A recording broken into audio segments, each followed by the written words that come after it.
یہاں تک کہ جب ان میں سے کسی کے پاس موت آ جائے گی تو کہے گا کہ اے پروردگار مجھے پھر دنیا میں واپس بھیج دے تاکہ میں اس میں جسے چھوڑ آیا ہوں نیک کام کیا کروں۔ ہرگز نہیں، یہ ایک ایسی بات ہے کہ وہ اسے زبان سے کہہ رہا ہوگا اور اس کے ساتھ عمل نہیں ہوگا، اور ان کے پیچھے برزخ ہے جہاں وہ اس دن تک کہ دوبارہ اٹھائے جائیں گے رہیں گے۔ پھر جب سور پھونکا جائے گا تو نہ تو ان میں قرابتیں رہیں گی اور نہ ایک دوسرے کو پوچھیں گے۔ تو جن کے اعمال کے بوجھ بھاری ہوں گے تو وہی کامیاب ہیں، اور جن کے بوجھ ہلکے ہوں گے وہ لوگ ہیں جنہوں نے اپنے آپ کو خسارے میں ڈالا، ہمیشہ دوزخ میں رہیں گے۔ آگ ان کے چہروں کو جھلس دے گی اور وہ اس میں بد شکل ہو رہے ہوں گے۔ کیا تم کو میری آیتیں پڑھ کر نہیں سنائی جاتی تھیں؟ پھر تم تو ان کو جھٹلائے ہی جاتے تھے۔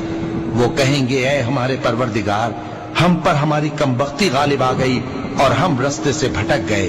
اے پروردگار ہم کو اس میں سے نکال دے، اگر ہم پھر ایسے کام کریں تو ظالم ہوں گے۔ فرمائے گا کہ اسی میں ذلت کے ساتھ پڑے رہو اور مجھ سے بات نہ کرو۔ میرے بندوں میں ایک گروہ تھا جو دعا کیا کرتا تھا کہ اے ہمارے پروردگار ہم ایمان لائے تو تو ہم کو بخش دے اور ہم پر رحم فرما، اور تو سب سے بہتر رحم کرنے والا ہے۔ تو تم ان سے تمسخر کرتے رہے یہاں تک کہ ان کے پیچھے میری یاد بھی بھول گئے، اور تم ہمیشہ ان سے ہنسی کیا کرتے تھے۔ آج میں نے ان کو ان کے صبر کا بدلہ دیا کہ وہی کامیاب ہو گئے۔ اللہ پوچھے گا کہ تم زمین میں کتنے برس رہے؟ وہ کہیں گے کہ ہم 1 روز یا 1 روز سے بھی کم رہے تھے۔ شمار کرنے والوں سے پوچھ لیجئے۔ اللہ فرمائے گا کہ وہاں تم بہت ہی کم رہے، کاش تم جانتے ہوتے۔